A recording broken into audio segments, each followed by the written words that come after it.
karagrag, welcome back to my vlog. Isang mainit na tanghali sa inyong lahat mula dito sa Lasak City at kasing init din ngayon ang celebration dahil magka-birthday pala kami ni Uncle Nawat.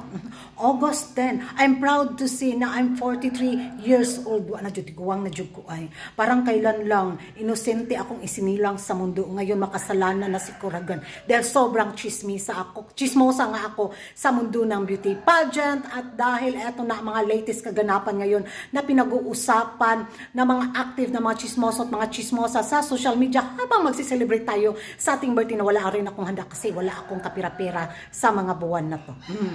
Impas galore ay. Pero as long as I'm healthy, as long as makapag-chika ako sa inyo, yun yung importante. Happy na ako dyan kahit wala tayong handa sa ating birthday celebration for today's chismis. Eto na nga, nabahala na ang mga beauty pageant lovers sa laban ni Maring Vena sa Miss Universe Thailand 2025. Dahil nako, ang daming malalakas na kalaban ni Maring V sa taon na to, especially itong binansagan nilang si Gutierrez bitaw. Yun si Venezuela ba? Naala Stephanie start with that. Nakalimutan ko yung pangalan ni Gutierrez.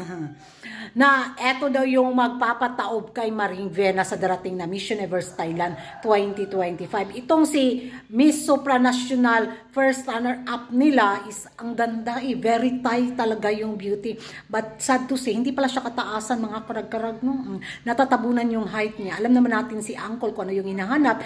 Pero yung nila, panic talaga nila na baka maligwak ganun si Maring V sa corona sa Miss Universe Thailand 2025. Yung talaga yung medyo malungkot ang kanya mga supporters na makita nila yung naging performance ng ala Miss Venezuela bitaw na lumaban ngayon sa Miss Universe Thailand 2025. Ang ganda din kasi ng kanyang tindig. Parang alanganin si Maring V daw sa babaeng ito.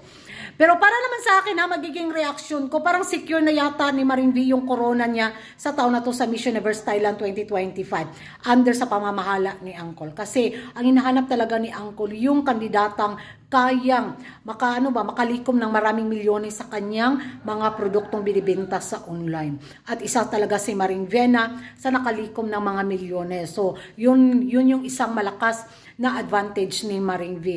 Ni Maring Vena under sa pamamahala ni Uncle. Parang kampante ako na masungkit niya yung corona. Pero kung si Maring Tomas pa siguro sa taon na to ang may hawak sa prangkisa ng Miss Universe Thailand organization, wala, iligwak yun si Vena mga karag-karag. Yun yung magiging reaction ko.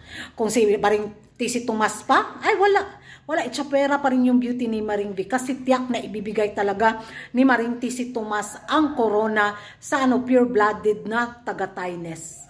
Ayaw niya siguro talaga kay Maring V kasi nga di ba pure Indian blood si Maring V.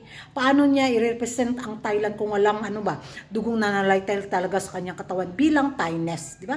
So born in lang siya Thailand pero Indian talaga yung niya.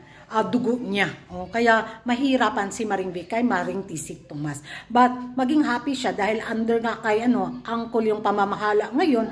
Kaya wala. Kalmado yung magiging laban niya sa corona. Liban na lang kung mag-iba yung sirkulasyon ng matres at itlog ni Uncle. Ayun, nga si Maring V sa taon na to. So, at habang naghahanda nga ang bitaw, Thailand sa darating na Miss Universe Thailand 2025 at busy rin yung mga kandidata sa kanila mga ganap sa pagpapa-online selling.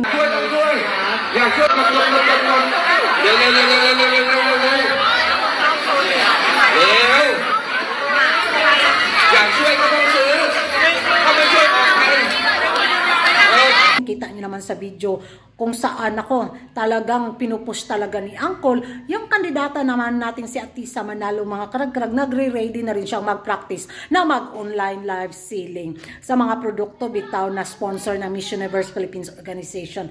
Ayun, sabi nila dapat paghandaan ni Maring Atisa Manalo ang online live selling dahil ito na yung maging journey niya soon kung makapasok siya sa top 5 sa Miss Universe 2025. O diba? So at least na-embrace na ng kandidata natin yung ganitong kalakaran sa Miss Universe pageant. O sa mga beauty pageant, talagang online selling na yung labanan siguro ngayon, diba? Kaya nga Ewan ko sa inyo mga karag-karag kung ano yung magiging reaction nyo.